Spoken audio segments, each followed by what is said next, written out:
Bonjour à tous les amis, j'espère vraiment que vous allez tous super bien. Nouvelle vidéo aujourd'hui, une vidéo très spéciale parce que le retour du derby de Manchester en Première League, on va en faire évidemment une vidéo pronostic. Manchester United face à Manchester City, deux clubs qui ne sont pas dans leur plus beau jour, en particulier cette saison, évidemment ça on va en reparler. Manchester United qui est pour le moment 13e de Première League et Manchester City 4e. Ça fait peur, mais en même temps, ça reste quand même un match assez attractif. Donc, et comme d'habitude, on va faire le tour de l'actualité sur, bah voilà, autour des deux clubs tout simplement. Et puis en fin de vidéo, mon pronostic. Et puis bah voilà, je pense qu'on a tout dit. On va pouvoir partir et rentrer dans le vif du sujet. Les amis, juste avant, n'hésitez pas à liker, à vous abonner. Je tiens à vous remercier aussi par rapport à la dernière vidéo sur le PSG, etc. Elle vous a beaucoup plu. J'ai eu pas mal de bons commentaires. Donc franchement, un très grand merci à vous. Et puis nous, on va pouvoir partir maintenant. Un petit rappel qui fait toujours plaisir en tant que supporter de Manchester United. Le dernier match en Première League s'est clôturé par une victoire au bout du bout des Mancuniens, des Red Devils. Franchement, cette victoire, elle avait fait plaisir parce que un match quand même assez disputé, assez partagé, où Manchester City avait les plus grosses occasions, en tout cas jusqu'à les deux buts de Manchester United. Manchester City avait réussi à marquer le premier but grâce à Gvardiol à la 36e sur un centre de Kevin De Bruyne, je me souviens, dévié par Diallo. Et puis Diallo qui a décidé d'actionner la seconde et qui a provoqué le penalty marqué par Bruno Fernandes à la 88e. Et puis d'inscrire un magnifique but que je vous remets à l'écran évidemment parce que celui-là il faut se remettre. L'extension pour aller chercher le contrôle et pour dribbler justement Ederson qui sortait. Bah voilà, il l'a fait et il était très beau ce geste qui a permis une victoire qui a fait croire et qui a donné beaucoup d'espoir aux supporters, moi compris, suite voilà, à la nomination de Ruben Amorim, etc. Le premier derby, le premier gros match de Ruben Amorim, c'était face à Manchester City et il l'avait gagné. Est-ce qu'il va récidiver une deuxième fois? Ça va être la grande question qu'on va tous se poser. Et dernièrement, c'est vrai que c'est assez disputé entre les victoires, etc.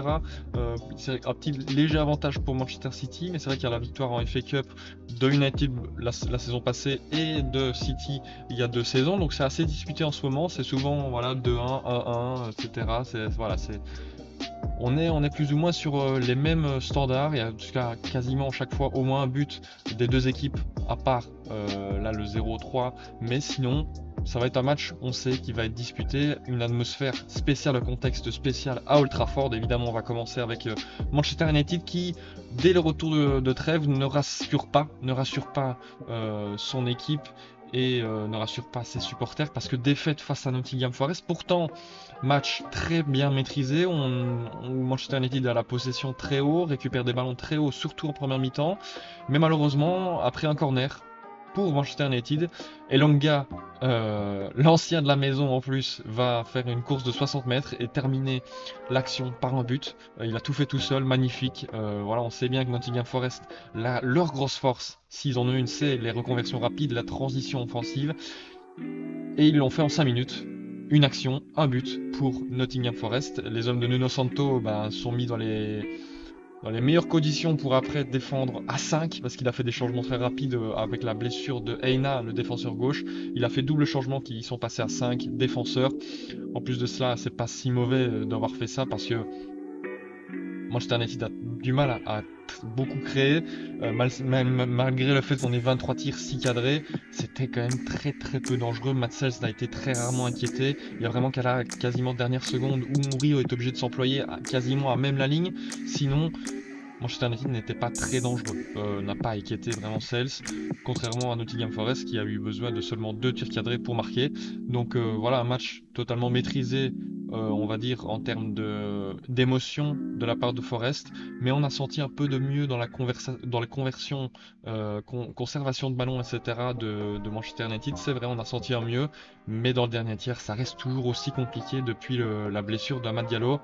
Il y a quand même voilà, ça manque franchement de folie au milieu de terrain et aussi offensivement. Si Bruno Fernandes n'est pas dans un grand jour, c'est très compliqué d'avoir de la création et d'avoir des occasions vraiment très dangereuses.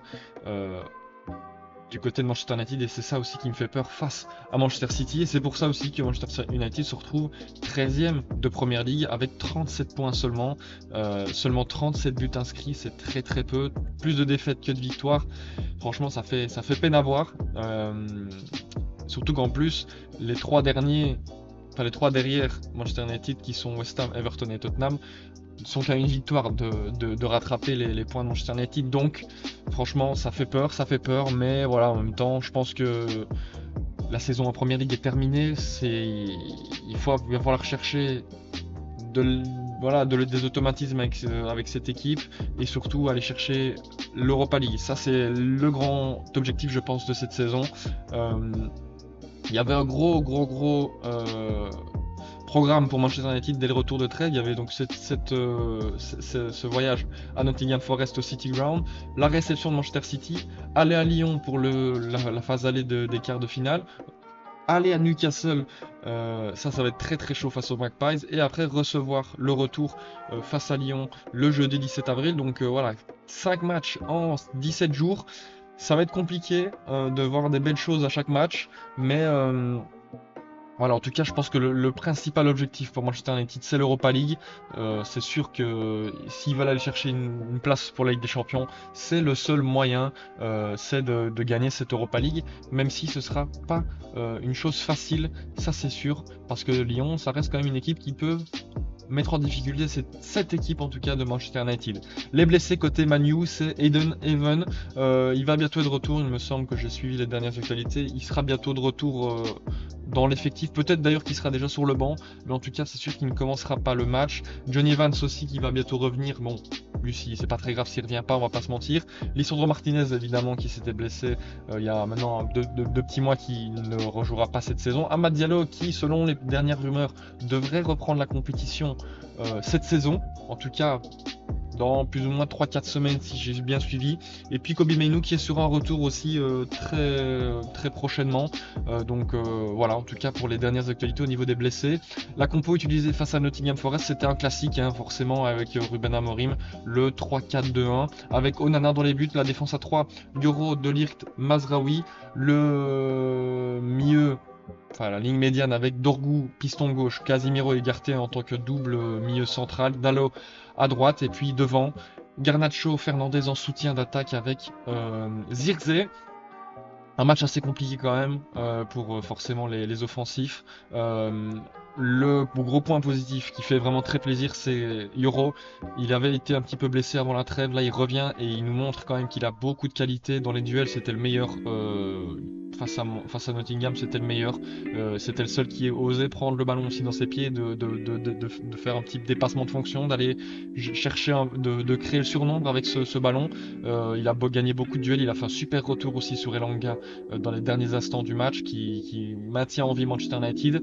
Donc voilà, ça fait plaisir d'avoir au moins ce point positif sur lequel se fier et se réconforter, j'ai envie de dire, parce que le reste c'était quand même assez misérable, voilà, enfin c'est quand même pauvre offensivement. Ça reste quand même la chose principale que je retire de ce match, c'est qu'offensivement, si tu joues comme ça, je vois pas comment tu peux inquiéter Manchester City, même si City c'est pas le meilleur City, surtout défensivement. Justement, en parlant de City, on va partir du côté des Citizens. Ils ont gagné leur dernier match, eux, en Première Ligue, c'était face à Leicester. Là, l'antépénultième, ou l'avant-dernier, l'antépénultième c'est l'avant-avant-dernier, pour ceux qui ne savaient pas, ben voilà, je me suis quand même trompé. Ils ont gagné face justement à Leicester, les hommes de Van Nistelrooy, victoire assez facile, sans trop de problèmes. Jack Grealish qui a marqué un but après 15 mois de compétition en Première Ligue, il remarque, donc ça fait plaisir évidemment pour lui, je pense. Marmouche aussi qui a une carte à jouer en l'absence de Erling Haaland, on reviendra évidemment là-dessus juste après, mais voilà, 2-0, match totalement maîtrisé de la part des hommes de Pep Guardiola. Je pense que ça fait du bien d'avoir un petit peu un regain de confiance juste avant d'aller se déplacer à Old Trafford. Bah voilà, je pense que c'était le match parfait pour se mettre en jambe, pour reprendre vraiment de la confiance, etc. Et puis commencer à créer des petits automatismes avec justement Omar Marmouche qui sera forcément titulaire face à Manchester United. Manchester City qui, malgré tout, reste quatrième. Ce sera la bagarre pour garder une place pour la Première Ligue, pour la Ligue des Champions, pardon. Parce que derrière, il y a Newcastle qui, avec un match de retard, n'est qu'à 1 point derrière. Chelsea, pareil, 2 points seulement derrière avec un match en retard. Aston Villa, qui sont à 3 points derrière eux avec le même nombre de matchs. Donc peut-être potentiellement Chelsea et Newcastle qui peuvent dépasser Manchester City en cas de victoire de leur match en retard. Évidemment, ils jouent ensemble. Ils jouent Newcastle, ben, c'était parce que c'était la Carabao Cup, donc voilà, ils n'ont pas pu jouer. Chelsea joue aujourd'hui, au moment où je tourne la vidéo, le jeudi. Ils jouent aujourd'hui face à Tottenham dans le derby de Londres. Donc c'est vrai, pas un match facile non plus pour les Blues. On verra bien s'ils arrivent à remonter au classement. Et au niveau des blessés, du coup, ben, comme je l'ai dit, Erling Haaland, c'est la dernière grosse nouvelle. Il s'est blessé face en FA Cup, je crois, hein. C'est face à Bournemouth. Il avait marqué et puis il s'est sorti sur blessure.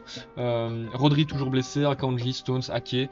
Donc ça fait quand même du mal pour cette équipe de Manchester City qui perd son buteur, qui perd Erling Haaland.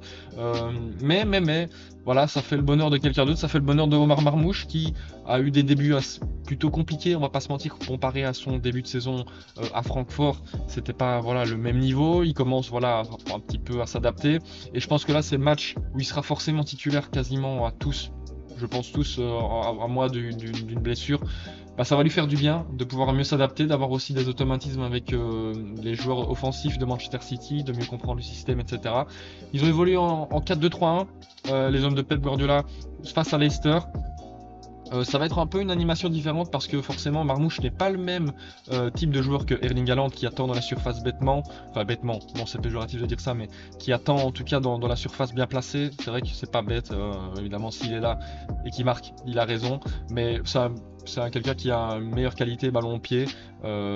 C'est sûr que forcément il fera des décrochages, il y aura un peu plus de mobilité en tout cas de son côté, ça c'est sûr, mais sinon Matthew O'Reilly qui a très bien joué quand il est rentré à la mi-temps face à Bournemouth justement. City perdait 1-0 à Bournemouth en FA Cup en quart de finale. Il est rentré, il a délivré 2 assists, donc ça c'est du changement gagnant de la part de Guardiola, le petit jeune qui forcément du coup fête après je pense une première titularisation en première ligue. Je pense que ça doit être sa première, ou en tout cas il a joué très peu de matchs, mais ça fait plaisir en tout cas de voir des jeunes qui performent. Je pense que ça fait très plaisir à l'académie tout simplement de City. Il est accompagné de Gvardiol, Diaz et Nunez qui persistent à ce poste, même si bon je suis pas trop certain que ce soit son meilleur poste, mais bon voilà c'est comme ça. Nico Gonzalez, l'ancien de Porto qui était dans le double pivot avec Gundogan, Doku à gauche, Marmoush en pointe et Savigno à droite, et puis Grealish en numéro 10 qui a du coup marqué. Ça a dû lui faire très plaisir je pense, parce que c'est quelqu'un qui a beaucoup de mal ces derniers temps. Au milieu moi, sur le banc il y avait Ortega, Vitor Reyes le Brésilien qui est rentré en jeu, le défenseur central, Rico Lewis qui est rentré aussi, McCarthy, Kovacic, Bernardo Silva, Kevin De Bruyne, Oscar Bob qui fait son retour dans la compétition aussi après sa très longue blessure en début de saison, et puis Phil Foden évidemment aussi sur le banc. Voilà, il y a de la ressource du côté de Manchester City évidemment. Juste avant de passer au pronostic, on va voir justement les compos. Moi, ma compo pour Manchester United, parce qu'on va commencer avec United, c'est celle-ci, avec du coup Onana dans les buts évidemment, Yoro qui a fait un très bon match face à Nottingham, qui reste titulaire, Maguire qui doit être pour moi l'homme de cette défense, De Ligt aussi qui est plutôt bon en ce moment, donc ça fait quand même une très bonne paire de défenseurs centrales. À droite, je mets piston droit Mazraoui, il a eu des difficultés dans ce trio de défensif face à Nottingham où il a raté beaucoup de passes, etc. Il a manqué beaucoup de duels. Dorgu aussi, c'était assez compliqué. Match assez compliqué, vraiment. Ils sont pas trop bien entendus. Enfin, en tout cas, la complicité n'est pas au beau fixe entre Garnacho et Dorgu. Peut-être qu'elle sera meilleure avec Zirze, parce que oui, moi je mets Zirze en tant que poste de numéro 10. Pour moi, ce poste de numéro 9 ne lui va pas. Zirze, c'est quelqu'un qui doit toucher du ballon plus bas, peut-être pour créer des situations. Il en a créé malgré tout une ou deux face à Nottingham, mais malheureusement Garnacho n'était pas non plus dans ce superbe bon jour. Malgré tout, offensivement, ça reste très décevant d'un Garnacho qui l'année dernière était un peu meilleur. En double pivot, du coup, pivot / milieu central, je préfère avoir un Fernandez plus bas qui permet une meilleure qualité technique et de pouvoir ressortir mieux le ballon, et avec un Ugarte qui est lui en tant que chien de la casse, qui récupère un maximum de ballons, qui court partout, qui quand même a une bonne qualité technique pour pouvoir faire jouer cette équipe. Je pense que cette équipe elle peut aller chercher la victoire, mais ça risque d'être compliqué. Il va falloir en tout cas un éclair de génie devant pour créer quelque chose. Je pense que dans ce trio offensif, celui qui créera le plus de choses pour moi ce sera Joshua Zirkzee, qui peut vraiment être quelqu'un de déterminant, je pense, dans ce match. Maintenant, à voir s'il sera titulaire, évidemment. Sur le banc, il y a quand même des options. Mason Mount, qui est de retour à la compétition. Eriksen aussi, on sait jamais. Dalot, donc forcément, qui, pour moi, qui doit plus être titulaire. Pour moi, pourquoi pas essayer Mazraoui en tant que piston. Il y a Harry Hamas aussi, pourquoi pas en remplacement de Dorgu. Collier aussi, à un moment donné, s'il y a besoin d'un remplaçant au milieu de terrain, il fait toujours son très très bon travail. Casemiro également, il y a aussi les jeunes, par exemple Sekou Koné aussi qui était sur le banc face à Nottingham. Shidomé Martin aussi, un attaquant de plus, très jeune, évidemment 17 ans, qui peut aussi, pourquoi pas, faire sa première sa première entrée dans un derby. Ça peut être sympathique. Et puis, du côté de City, évidemment, j'ai remis la même compo. Pourquoi changer? Je ne sais pas. Peut-être potentiellement Bernardo Silva qui sera à la place de... Bon, j'ai oublié parce que c'était Chelsea avant, mais évidemment c'était Gundogan. Je sais plus, je crois pas qu'il est 19. Enfin bref, je sais plus son numéro à Gundogan. Bon, je vais mettre 19 parce que c'était ça, mais peut-être que c'est ça, je sais plus. Enfin bref, voilà. Je pense que du côté de City, en défense, il n'y a pas trop le choix, c'est ça malheureusement. Gvardiol, Diaz, peut-être Kuzanov aussi. Je sais pas exactement ce qu'il a, Kuzanov. Pourquoi est-ce qu'il était qu'il n'était même pas sur la feuille de match? C'est vrai que j'ai pas su exactement pourquoi est-ce qu'il n'était pas sur la feuille de match. Peut-être qu'il sera titulaire, peut-être à droite aussi potentiellement à la place de Nunez.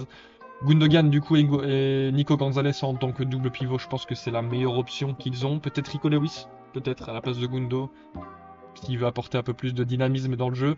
De Bruyne, qui sera forcément, je pense, titulaire dans les grands matchs. Il répond toujours présent, Mister Kelibi. C'est vrai qu'il a un peu plus de mal cette saison. Maintenant, je pense qu'il peut toujours être là et faire du bien à cette équipe. Doku à gauche, je pense que c'est la meilleure option aussi. Savigno à droite. Il y aura des espaces dans le dos. C'est à eux de les exploiter, je pense, au mieux. Marmouche aussi, qui est un autre profil, comme j'ai dit, que Erling Haaland. Un peu moins rapide, peut-être avec une meilleure finesse technique. Donc voilà, je pense que le décalage et le gros du travail, ce sera vraiment d'aller isoler Doku et Savigno, que ce soit les isoler en 1 contre 1, parce qu'on sait que forcément si les deux pistons montent, il y aura de l'espace forcément sur ce côté, ou peut-être aller chercher des ballons en profondeur. On sait bien que Manchester United est très friable en tant que en tant que défense à 3 pour le moment. Dans la profondeur, ils ont du mal à gérer cette profondeur. Donc franchement, ça va être un match disputé, je pense. J'espère en tout cas qu'on va avoir un gros match, ça c'est sûr. J'en ferai une vidéo évidemment analyse tout de suite après la rencontre donc de dimanche à 17h30. Franchement, ça va être sympathique. Peu importe le résultat. Et les amis, maintenant on est parti pour le pronostic. Ouais, c'est bien 19, voilà, c'est parfait. Mon pronostic juste avant, évidemment les cotes. Manchester United qui est pas favori, 3,30. Le nul à 3,60 et Manchester City qui est favori à l'extérieur à 2,10 dans ce derby de Manchester. Est-ce que Manchester sera rouge comme il l'a été depuis le début de saison, ou Manchester redeviendra bleu, bleu ciel? Selon moi, je pense que ça fera un match nul, parce que voilà, franchement j'ai hésité à mettre une victoire de Manchester United, mais au vu de la pauvreté en termes de création offensivement, je vois pas comment Manchester United peut aller marquer 2 buts à cette équipe de Manchester City. Malgré le fait qu'elle soit quand même friable défensivement, ça reste quand même compliqué. Donc moi je pense qu'un match nul c'est une bonne solution. C'est un bon compromis. Je pense que franchement c'est ce qui va se passer, parce que City non plus n'est pas dans ses meilleurs jours. Alors qui aura la possession? Sûrement Manchester City, je pense. Manchester United aussi gère bien le fait que l'équipe adverse a le ballon. Je pense qu'ils l'ont bien géré aussi depuis le début de saison. Voilà, il veut typiquement le match aller entre les deux équipes, face à Liverpool, face à Arsenal aussi. Donc pourquoi pas. En tout cas moi, match nul. Je pense que ce serait pas un mauvais résultat pour Manchester United, peut-être un moins bon pour City, qui forcément dans la course à la Champions League perdra 2 précieux points. Mais en tout cas je pense que ça peut être vraiment un match très très serré. On espère en tout cas avoir du spectacle. En tant que franchement supporter de Manchester United, J'espère évidemment une victoire, mais ça me semble quand même compliqué d'aller chercher une victoire dans ce derby. Mais on sait jamais, on sait jamais. Les amis, j'espère vraiment que vous avez apprécié. C'était vraiment encore une fois un plaisir de vous la tourner. On va bientôt repartir sur de la Ligue des Champions dès la semaine prochaine. Forcément, il y aura les vidéos qui viendront le dimanche, le lundi, le mardi, etc. Donc voilà, on aura de très belles affiches dans les prochaines semaines. Évidemment, les quarts de finale de Ligue des Champions, ça va faire très plaisir. J'espère évidemment que vous aurez apprécié cette vidéo. N'hésitez pas, comme d'habitude, à liker, à vous abonner et me dire en commentaire votre pronostic. Franchement, ça m'intéresse très grandement. Voilà, peu importe votre club de cœur, franchement, n'hésitez pas, ça me ferait très plaisir. Et nous, les amis, comme je vous l'ai dit, on se retrouve très bientôt pour une nouvelle vidéo. C'était Bencher. Ciao.